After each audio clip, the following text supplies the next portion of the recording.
안녕하십니까. 소중한 나 무한 행복 소나무 시간입니다. 여러분들 만나 뵙게 되어서 반갑습니다. 서가모니 부처님 당시의 일입니다. 서가모니 부처님 당시에 두 명의 왕이 있었다고 합니다. 뭐 부처님 당시에 왕들이 많았겠죠. 각각의 나라마다. 그 중에 어느 사이가 안 좋은 두 명의 왕이 있었는데, 이 두 명의 왕들이 서로가 다투고 투쟁하고 서로가 전투를 벌이면서 수많은 사람들이 죽고 다치고 수많은 백성들이 고통과 괴로움을 겪게 됩니다. 그러니까 여러분, 저도 이제 역사책을 간간히 보거든요. 저는 그게 역사가 재밌더라고요. 그래서 뭐 학자 수준으로 깊이 보는 건 아니고요. 그냥 아마추어 취미 생활로 그냥 역사, 우리 조선시대는 어떻게 살았나, 고려시대 어떤 일이 있었나, 우리 이 세계에 어떤 일들이 있었나, 이렇게 이제 역사책을 보는 걸 좋아하거든요. 근데 너무 바빠가지고 깊이는 못 봐요. 근데 이렇게 이제 역사책들을 보면 항상 전쟁이 있었잖아요. 항상 전쟁이 있었는데, 전쟁은 일어나서는 안 된다. 웬만하면 최대한 전쟁이 일어나지 않게끔 해야 돼요. 결국 죽어나가는 건 사람이에요. 그래서 유명한 얘기 있잖아요. 여러분들 다 들어본 얘기 있잖아요. 노인들이 전쟁을 일으키고 젊은이들이, 청년들이 죽는다. 뭐 이런 유명한 얘기 있잖아요. 그러니까 전쟁이 일어나면 내 가족들이 죽고 내 아들이 죽고 내 손주들이 죽는 거예요. 그래서 막 역사 속에서 임진왜란, 뭐 병자호란, 또 뭐 고려 시대로 올라가면 막 거란, 몽골, 막 이런 침입 속에서 막 우리 백성들이, 막 우리 선조들이 고생고생한 이야기 보면 와, 정말 역사책 보다가 막 욕이 나오려 그래. 욕이. 이런 하고 욕이 나오려 그래. 물론 욕하면 안 되지만 너무 분하고 너무 불쌍해서. 그래서 느낀 게 뭐 전쟁이야. 뭐 전쟁이 일어나고 안 일어나고가 뭐 우리 뭐 평범한 사람들이 어떻게 좌지우지할 수 있는 것도 아니고, 나는 정말 전쟁을 일으키고 싶지 않지만 외부에서 막 침입하면 어쩔 수 없이 나라를 지키기 위해서 또 전쟁이 일어날 수도 있고 하기는 하지만, 좀 이 세상에 제발 전쟁이 다 사라졌으면 좋겠어요. 가뜩이나 우리 이 지구에 있는 수많은 사람들 전쟁이 안 일어나도 먹고 살기 힘들어 죽겠는데, 이 세상에 전쟁이 사라졌으면 좋겠습니다. 여러분들도 동감하시죠? 나무 아미타불 관세음보살, 세상에 전쟁이 사라지게 하소서. 자, 어쨌거나 이 두 명의 왕들이 지지고 볶고 싸우는 겁니다. 수많은 백성들이 죽어나가기 시작하는 거예요. 그때 큰 힘을 갖춘 왕 중에 파사익 왕이라고 있었어요. 바사닉 왕이라고도 부르고요. 파사익 왕이라는 왕이 서가모니 부처님을 찾아갑니다. 부처님, 저 나라의 두 왕들이 끊임없이 전투를 벌여서 수많은 사람들이 고통과 괴로움을 겪고 있습니다. 부처님께서는 괴로움에 빠진 중생들을 보호하고 구제해 주시지 않습니까? 부처님, 저 두 왕들이 싸우는 저 다툼을 멈추게 해주시고, 저 두 왕이 서로 화해하게 해주시고, 그리고 더 이상 다툼 없이 다른 백성들이, 다른 사람들이 고통받지 않게 해주십시오라고 파사이 왕이 부처님께 청을 올립니다. 그때 부처님께서 당신이 지혜와 신통의 힘으로 과거와 미래를 다 꿰뚫어 보시지 않습니까? 마땅히 저 두 왕들을 제도할 수 있는 시절 인연이 왔구나라는 걸 다 꿰뚫어 보십니다. 그러니까 여러분, 부처님은 함부로 나서거나 그러질 않으신대요. 미리 신통의 힘으로 미리 저 중생을 구제할 수 있는 인연이 되었는가를 다 꿰뚫어 본 뒤에 저 중생을 구제할 수 있는 인연이 아직 무르익지 않았구나 라고 판단이 있으면 부처님은 나서질 않으신대요. 어차피 인연이 안 된다는 걸 아니까. 근데 부처님이 바야흐로 저 중생을 구제할 인연이 무르익었구나 하면 그때는 스스로 이렇게 나서신대요. 뭐 그런 내용들을 경전에 보면 나와요. 부처님께서 바야흐로 가사를 입으시고 바리떼를 드시고 수많은 비구 스님들과 함께 길을 걸어서 저 사슴들이 뛰노는 들판 녹야원에 가서 부처님께서 비구 스님들과 함께 녹야원에서 이렇게 앉아서 깊은 선정에 드시게 됩니다. 그때 그 날에 부처님께서 비구 스님들과 녹야원에 가셔서 선정에 드셨던 그 날에 녹야원 가까운 곳에 드디어 두 왕들이 군사들을 몰고 와서 이제 대전투가 벌어지기 일보 직전이 됩니다. 엄청난 대전투가 벌어지기 직전에 한 왕이 이제 쫄아버린 거예요. 우리가 쫄다라는 속어 있죠? 쫄아버렸어요. 야! 내가 쟤네하고 붙으면 야, 나 도저히 나 못 이기겠다. 나 이러다 나 이번 전투에서 나 죽을 것 같다. 안 되겠다. 아이고 무서워. 두려움이 느껴진 이 겁이 많은 왕이 급하게 말을 타고 도망가서 부처님이 계신 녹야원으로 향하게 됩니다. 그도 부처님 옆에 붙어 있으면 저 전투를 벌인 저 왕도 부처님을 존경하는 왕이니 설마 내가 부처님 옆에 같이 있으면 그래도 군사를 몰고 부처님 계신 곳에는 오지 않으리라. 이렇게 이제 잔머리가 돌아간 거겠죠. 설마 저 왕도 부처님을 존경하는데 내가 부처님 옆에 이렇게 있는데 설마 저 왕이 부처님 계신 곳에 칼을 든 군사들을 몰고 오겠냐. 또 이렇게 상황 판단을 해서 그 도망친 왕이 녹야원에 가서 부처님 발 아래 합장 공경 예배를 올리고 부처님 발 아래 무릎을 꿇고 앉아서 부처님께 법을 청합니다. 부처님, 제 마음이 너무나 두렵고 무섭습니다. 부처님, 제 마음을 편안하게 해주십시오. 아니, 지가 전쟁 일으켜놓고 지가 군사들 모아가지고 전투 벌이려고 해놓고 이제 와서 부처님, 제 마음이 불안합니다. 제 마음을 편안하게 해주십시오. 아우 못됐어. 하여튼 왕들 이렇게 역사책을 보면 왕들 중에 세종대왕처럼 이렇게 훌륭하신 왕도 계셨지만 못된 왕들도 많았어요. 부처님, 제 마음이 힘들고 괴롭습니다. 제 마음을 편안하게 해주십시오 하니까 부처님께서 법문을 하시면서 그 왕에게 이와 같은 개송을 설하십니다. 그래서 경전에 무상계라고 나오더라고요. 무상계, 무상의 개송이다. 무상계라는 이름에 개송이 많아요.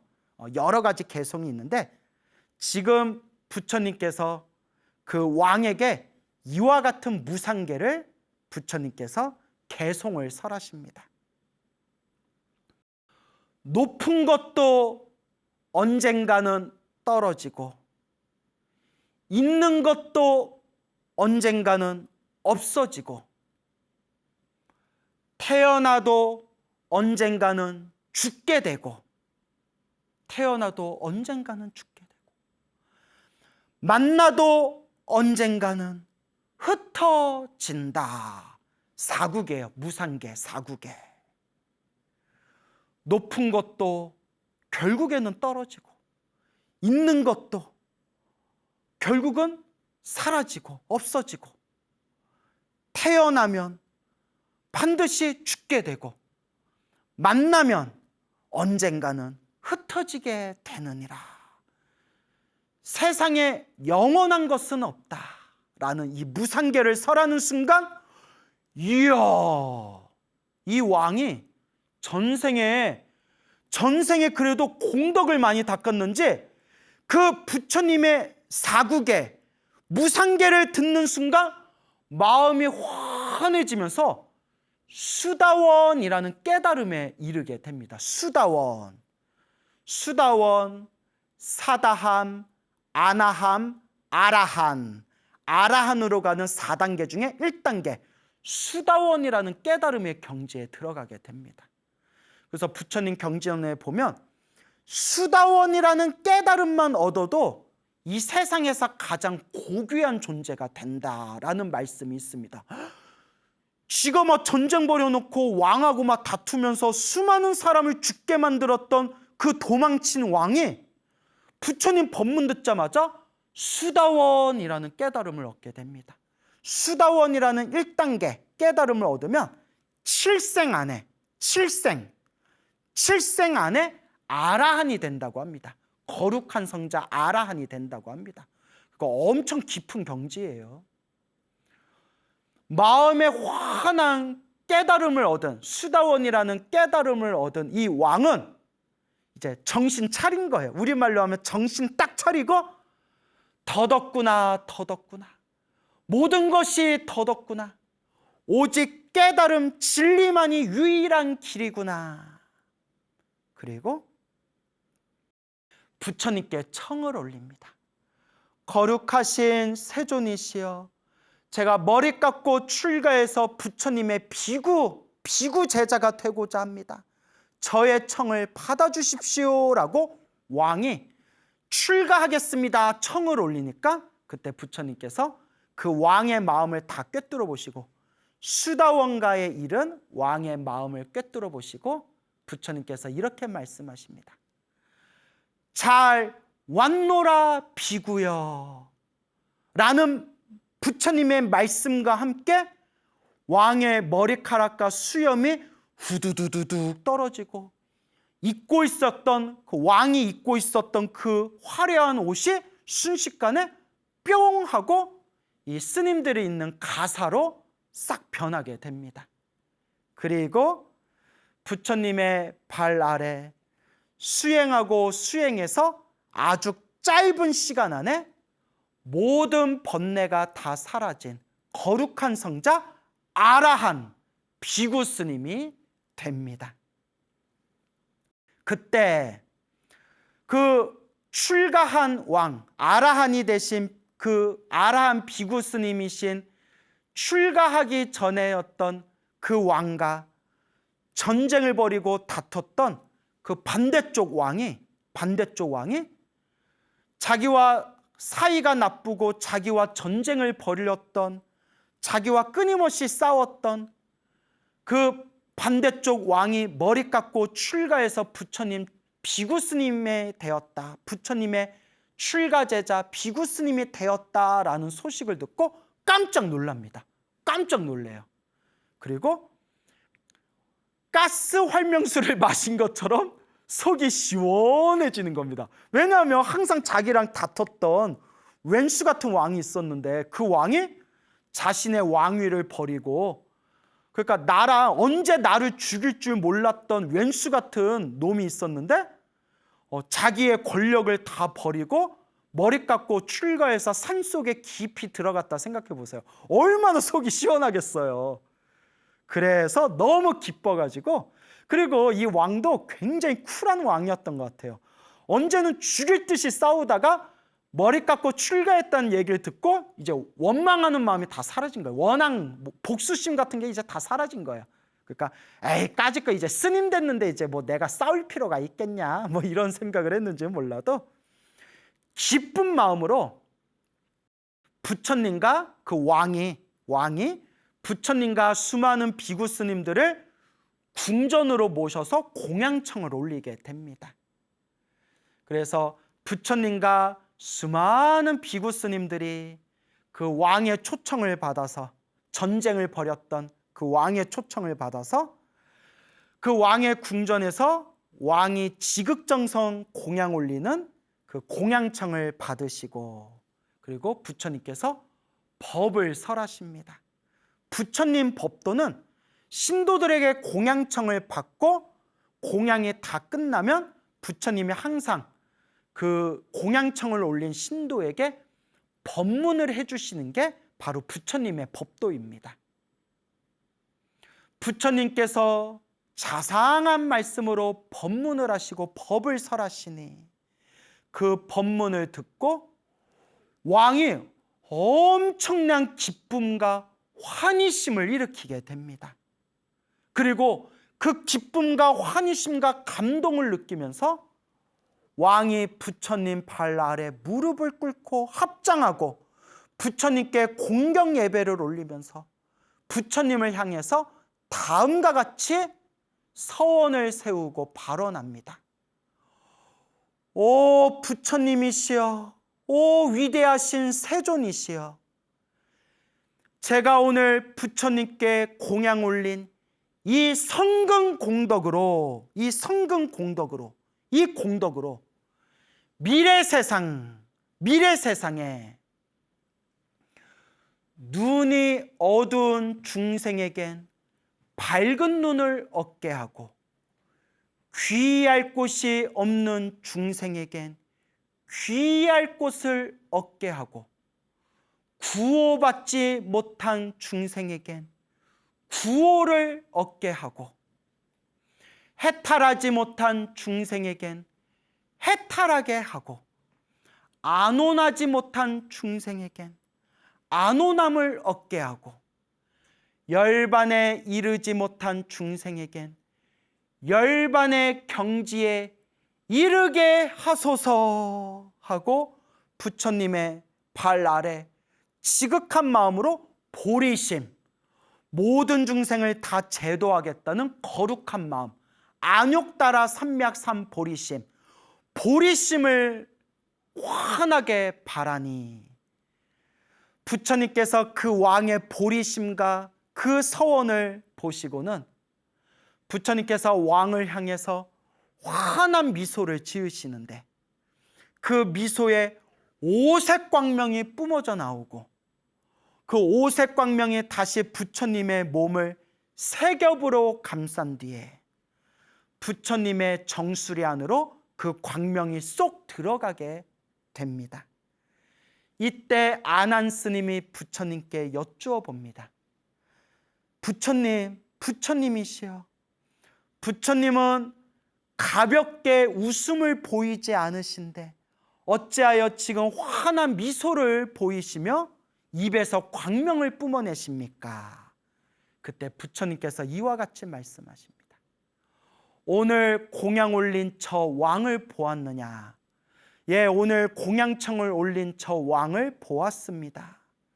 저 왕이 부처님과 비구들에게, 부처님의 제자들에게 공양 올린 성근 공덕으로 발언하고 서원을 세운 저 보리심의, 저 마음의 공덕으로 머나먼 미래 세상에 부처가 되어 성불하게 될 것이다. 그때 성불하여 부처가 되었을 때 그때 그 부처님의 이름을 무승 부처님이라고 불리게 되리라 라고 부처님께서 말씀하시니 그 자리에 있던 수많은 불제자들이 다 함께 기뻐하고 찬탄하였다고 합니다. 와, 그러니까 막 전쟁을 벌이고 지들끼리 막 싸워가지고 백성들 죽게 만들었던 요 못된 두 왕이 마음 한번 돌리니까, 요 마음짜리, 요 마음 한번 딱 돌리니까 도망쳤던 왕은 머리 깎고 출가해서 거룩한 성자 아라한이 되었고, 전쟁에서 승리했던 왕은 부처님을 모시고 공양 올려서 법문을 들은 뒤에 보리심을 발하여 모든 중생을 괴로움에서 건지겠습니다. 보리심을 발한 뒤에 부처님께 저 왕은 미래 세상 성불하게 될 테니 그때 무승 부처님이라고 불리게 되리라 라고 부처님께 성불의 수기를 받게 됩니다. 참으로 묘하고 참으로 묘한 일입니다. 그러니까 우리 불교에서는 아무리 못된 사람도 마음 한번 돌리면 이와 같이 깨달음을 얻을 수 있다라고 불교에서 분명히 말씀을 합니다. 다만 이 마음 돌리기가 참 어렵구나. 여러분, 마음 한번 돌리면 중생이 부처가 될 수 있지만 마음 한번 바꾸기가 너무 힘들구나. 그래서 오죽하면 사람은 쉽게 안 변한다, 사람은 그냥 고쳐 쓰는 거 아니다 라는 그런 말까지 있겠어요. 그래서 마음 한번 딱 바꾸면 아무리 못된 중생도 깨달음을 얻을 수 있는 게 불교지만, 또 현실적으로 보면 사람의 마음이 그렇게 쉽게 바뀌지가 않더라. 그러니까 제 마음을 봐도, 저도 말로는 얼마나 법문을 잘해요. 제가 여러분들한테 하는 법문 10분의 1만 제가 실천해도 제가 벌써 도인 됐겠어요. 아유, 참 부끄러워 죽겠네요, 아주. 그래서 꾸준히 닦는 수밖에 없다. 그냥 닦는 수밖에 없다. 어쩌겠어요. 그냥 수행할 뿐, 닦을 뿐입니다. 이렇게 닦고 수행하다 보면 우리도 언젠가는 반드시 성불할 수 있으리라 라는 것을 우리가 마음에 되새겨야 합니다. 두 번째 이야기입니다. 부처님 당시에 파사익이라는 왕이 있었고요. 파사익 왕과 친하게 지냈던 왕 중에 빈비사라 왕이라고 있었습니다. 그래서 빈비사라 왕은 불교 최초의 사원인 중림정사를 지은 분이 빈비사라 왕이고요. 또 부처님께서 가장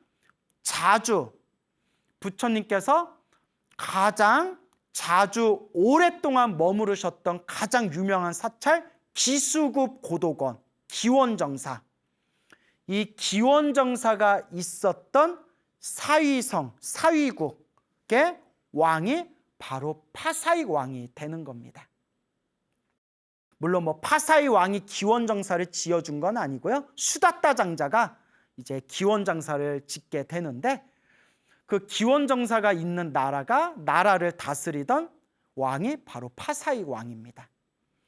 파사익 왕과 빈비사라 왕의 친분이 있었는데, 빈비사라 왕의 아들인 아사세 태자가 자기 아버지를 죽게 만들고 폐륜을 저지르고 스스로 왕이 됩니다. 그게 바로 불교 역사에 나오는 아사세 왕이 됩니다.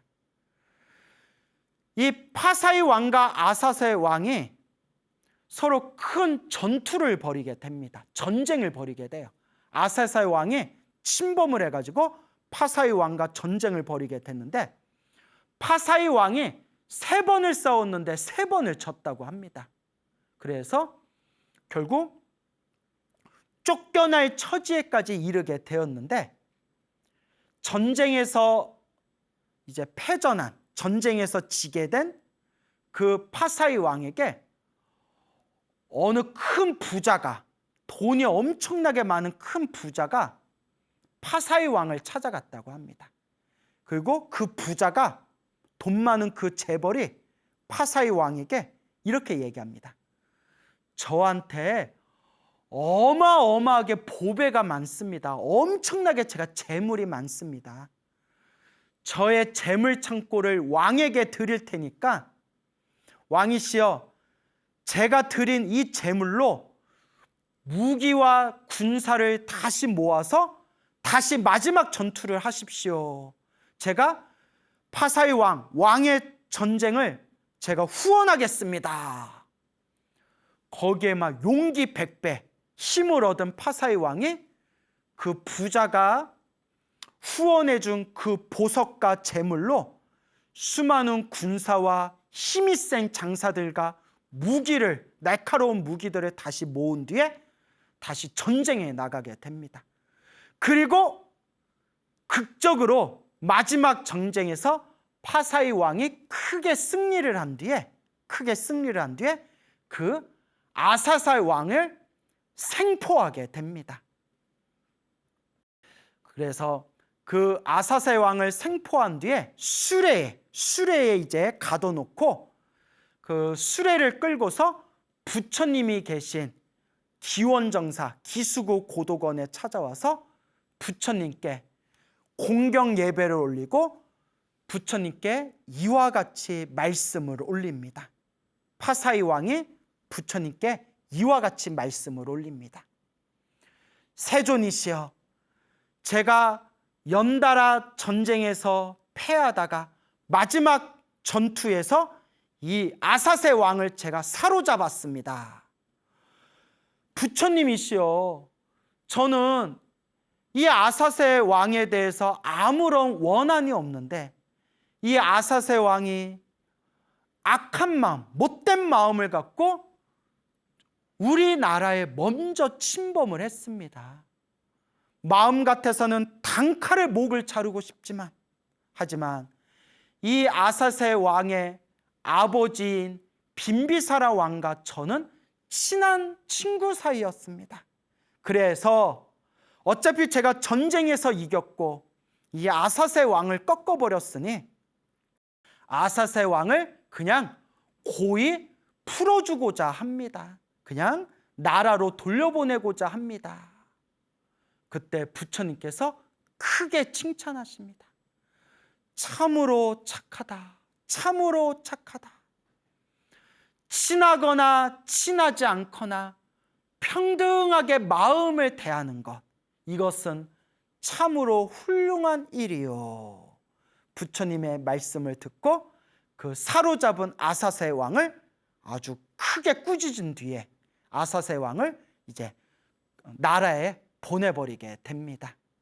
어쨌거나 전쟁에서 크게 승리한 파사이 왕은 자기에게 재물을 주고 자기가 무기를 사고 군사들을 모을 수 있도록 경제적으로 후원해준 그 재벌, 그 부자에게 엄청난 고마움을 느끼게 됩니다. 아니, 당연하죠. 사실 이제 다 죽게 생겼는데 그 부자 덕분에 다시 군사를 모으고 그 군사로 다시 전쟁을 해서 이겼기 때문에 당연히 고마운 마음이 있겠죠. 그 부자에게 이렇게 얘기합니다. 그대가 원하는 모든 소원을 들어주겠어. 그대가 원하는 게 무엇이요? 그대는 내 생명의 은인이나 다름이 없어. 그대의 소원이 무엇이요? 그러니까 그 부자가 딱 이렇게 얘기합니다.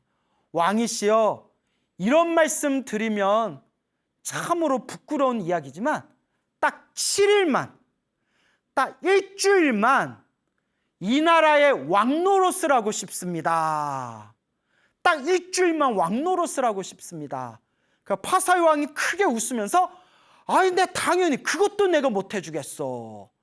그대 일주일 동안 왕노릇을 하시오. 이제부터 일주일 동안 당신이 왕이요 하면서 파사이 왕이 나라의 북을 둥둥 치면서 일주일 동안 이 부자가 이 나라의 왕이다라고 전국에 선포를 하게 됩니다. 그런데 일주일 동안 왕노릇을 하던 그 부자가 일주일 동안 했던 일이 무엇일까요?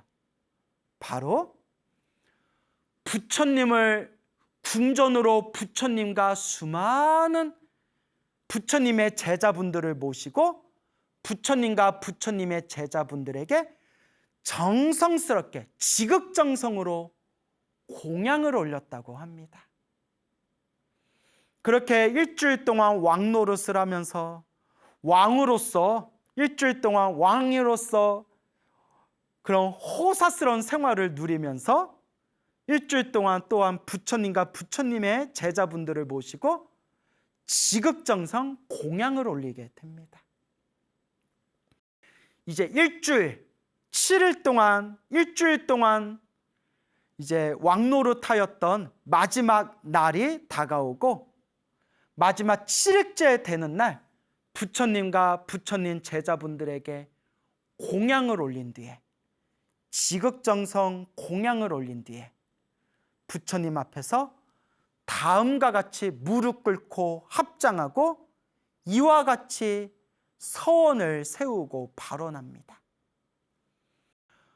위대하신 부처님, 거룩하신 세존이시여, 제가 일주일 동안 왕노릇을 하면서 부처님과 부처님의 거룩한 제자분들에게 제가 이렇게 공양청을 올리고 공양 올린 이 성근 공덕으로 미래 세상에 눈이 어두운 중생에겐 밝은 눈을 얻게 하고, 귀의할 곳이 없는 중생에겐 귀의할 곳을 얻게 하고, 구호받지 못한 중생에겐 구호를 받게 하고, 해탈하지 못한 중생에겐 해탈을 하게 하고, 안온하지 못한 중생에겐 안온을 얻게 하고, 열반에 이르지 못한 중생에겐 열반의 경지에 이르게 하소서라는 안욕따라 삼맥 삼보리심, 모든 중생을 구제하겠습니다라는 보리심을 일으키자 부처님께서 일주일 동안 왕노릇을 했던 그 부자를 바라보며 환한 미소를 지으시니, 환한 미소에서 5가지 광명이 뿜어져 나오고, 5가지 광명은 다시 부처님의 몸으로 돌아와 그 광명이 부처님의 몸을 세 겹으로 감싼 뒤에 세 겹으로 감싸진 그 광명, 그 빛이 부처님의 정수리 안으로 쏙 들어갔다고 합니다. 이때 옆에 있던 아난 스님이 부처님께 여쭈어 봅니다. 부처님 세존이시여, 부처님은 결코 가볍게 웃음을 보이지 않으신데 어찌하여 오늘은 이와 같이 환한 미소를 지으며 입에서 5가지 오색 광명을 뿜어내십니까? 아나니여, 아나니여, 저 일주일 동안 왕노릇을 하면서 부처님과 제자들에게 공양을 올린 저 사람이 보이느냐? 예, 일주일 동안 왕노릇을 한 저 사람이 보입니다. 저 일주일 동안 왕노릇을 하면서 부처님과 부처님 제자들에게 공양을 올렸던 저 사람이 이 성근 공덕으로 모든 중생 구제하겠습니다라고 거룩한 보리심, 거룩한 마음을 일으켰기 때문에 이와 같이 부처님이, 부처가, 내가 미소를 지으면서 오색 광명을 뿜어낸 것이다. 아나니여, 그대는 반드시 알아라. 저 일주일 동안 왕노릇을 했던 저 남자는 이와 같이 성근 공덕을 짓고 이와 같이 부처님 앞에서 보리심을 일으킨 그 공덕으로 머나먼 미래 세상에 성불하여 부처님이 되리니 그때 부처님의 이름을 최승 부처님, 최승 부처님이라고 불리게 되리라 라고 부처님께서 수기를 내려주시니 그 자리에 있던 수많은 불자들이 다 함께 기뻐하고 찬탄하였다고 합니다. 여러분, 세상에는 전쟁이 있어서는 안 됩니다. 이 지구상의 모든 전쟁들이 다 사라졌으면 좋겠습니다. 근데 그게 잘 안 된대요.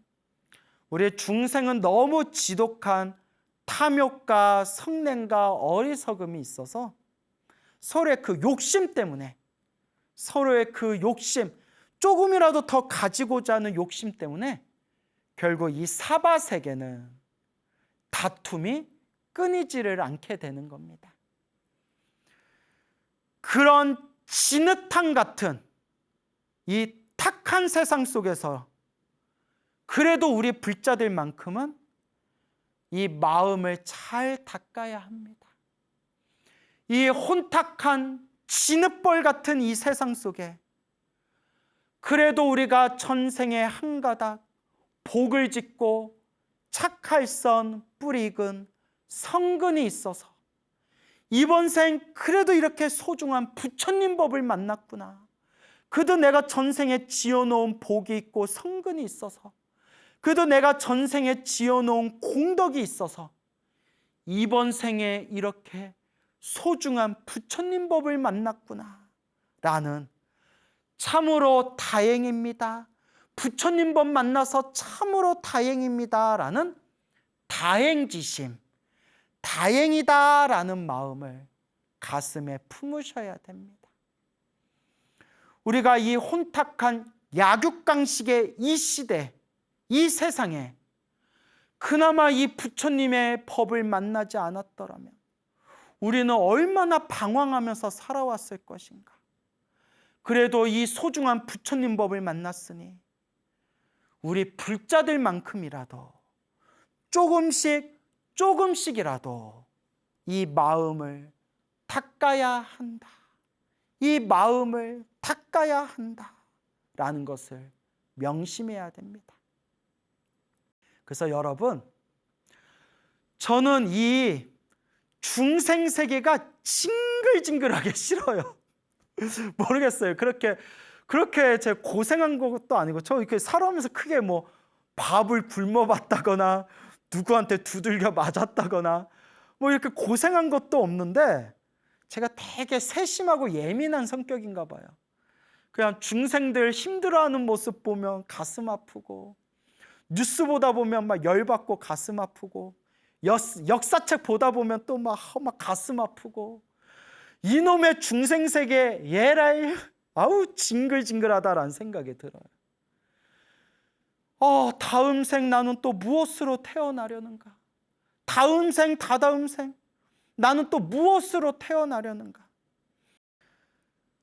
이 끊임없는 생사윤회 속에서 나는 도대체 어디로 가고 있단 말인가? 라는 이 방황 속에서 다행히 이 소중한 부처님 법을 만나고 나무아미탑을 염불정토법을 만나서 저 성불대학교, 누구라도 성불할 수 있는 저 성불대학교 극락세계 태어나는 방법을 만났으니, 부처님 감사합니다. 부처님 가르침 감사합니다. 아미타 부처님 감사합니다. 아미타 부처님, 우리같이 업장이 두껍고 업보가 깊고 어리석은 이 악업 중생조차도 버리지 않고 구제해 주시는 우리 아미타 부처님 감사합니다 라는 마음이 너무나 저는 뼈저리게 느껴집니다. 그래서 늘 불자님들께 말씀드립니다. 염불합시다 여러분. 염불합시다 여러분. 염불해서 죽는 그 순간에도, 숨 끊어지는 그 순간에도 염불 한번 할 수 있으면 극락세계에 태어날 수 있고, 혹 극락세계에 태어나기를 바라지 않은 불자라면 자기가 원하는 세상의 자유자재로 태어날 수 있다. 분명히 부처님 경전에 나옵니다. 염불합시다 여러분. 염불해서 우리가 저 성불대학교 극락세계에 태어나거나, 혹은 부처님이 계신 정토세상에 태어나거나, 혹은 적어도 지금보다는 더 지혜롭고 자비로운, 더 수행할 수 있는 좋은 세상에 우리가 더 지혜롭고 자비로운 몸으로 태어납시다.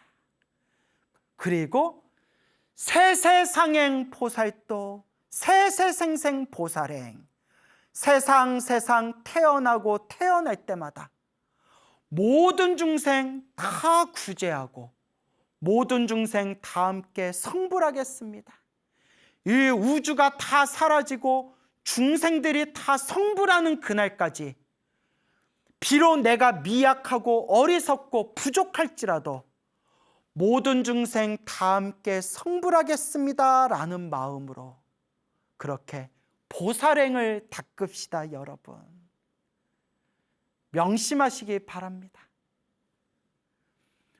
눈이 어두운 자에겐 밝은 눈을 얻게 하고, 귀의할 곳이 없는 자에겐 귀의할 곳을 얻게 하고, 구호받지 못한 중생에겐 구호를 받게 하고, 해탈하지 못한 중생에겐 해탈을 얻게 하고, 안온하지 않은 중생에게, 평온하지 않은 중생에게 평온을 얻게 하고, 열반에 이르지 못한 중생에게 열반의 경지에 이르게 하겠나이다. 세세상행 보살도 세세생생 보살행. 여러분 행복해지고 싶습니까? 행복한 삶을 창조하고 싶습니까? 복을 지으십시오. 선업을 지으십시오. 공덕을 쌓으십시오.